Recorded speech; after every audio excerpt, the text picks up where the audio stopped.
कानूनी लड़ाई में प्रवर्तन निदेशालय ईडी ने दिल्ली के मुख्यमंत्री अरविंद केजरीवाल को उनकी चल रही कानूनी लड़ाई के बीच दिए गए विशेषाधिकारों का विरोध किया है।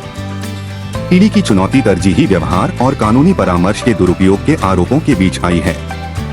कानूनी बैठकों पर विवाद की जड़ केजरीवाल की कानूनी बैठकों की आवृत्ति में निहित है। जबकि दिल्ली के मुख्यमंत्री विभिन्न राज्यों में अपनी कानूनी चुनौतियों की जटिलता के कारण अधिक बार परामर्श के लिए तर्क देते हैं, ईडी का तर्क है कि इस तरह के भत्ते मानक जेल नियमों का उल्लंघन करते हैं। दुरुपयोग के आरोप। केजरीवाल के विरोधियों ने कानूनी बैठकों के कथित दुरुपयोग के बारे में चिंता जताई है, यह सुझाव देते हुए कि कुछ व्यक्ति व्यक्तिगत लाभ के लिए प्रणाली का शोषण कर सकते हैं। इस विवाद ने हाई प्रोफाइल राजनीतिक मामलों के संदर्भ में कानूनी कार्यवाही की अखंडता पर बहस छेड़ दी है। विशेष छूट के विरुद्ध ईडी का रुख।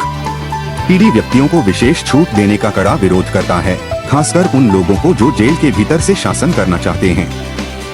ईडी के अनुसार इस तरह की छूट कानून के तहत समान व्यवहार के सिद्धांत को कमजोर कर देगी और भविष्य के मामलों के लिए एक खतरनाक मिसाल कायम करेगी। कानूनी प्रतिनिधित्व असमानता।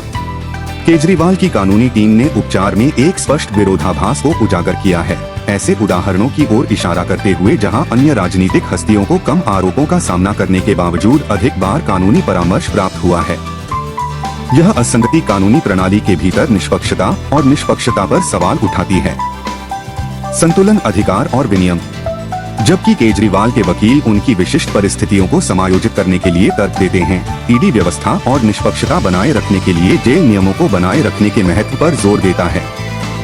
यह बहस संस्थागत नियमों के साथ व्यक्तिगत अधिकारों को संतुलित करने की चुनौती को रेखांकित करती है।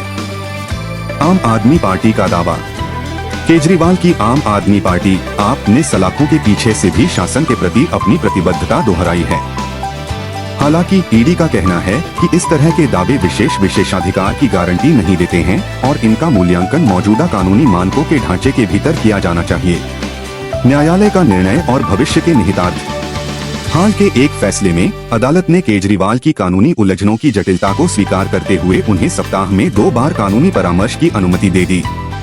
हालांकि इस निर्णय का भविष्य में इसी तरह के मामलों पर व्यापक प्रभाव हो सकता है, क्योंकि यह हाई प्रोफाइल राजनीतिक मामलों में जेल नियमों की व्याख्या और आवेदन पर सवाल उठाता है। निष्कर्ष। दिल्ली के मुख्यमंत्री अरविंद केजरीवाल के विशेषाधिकारों को लेकर कानूनी लड़ाई कानूनी प्रणाली के भीतर निष्पक्षता, पारदर्शिता और जवाबदेही के व्यापक मुद्दों पर प्रकाश डालती है। जैसे जैसे विवाद सामने आता है, यह न्याय की खोज में व्यक्तिगत अधिकारों और संस्थागत नियमों के बीच नाजुक संतुलन को रेखांकित करता है।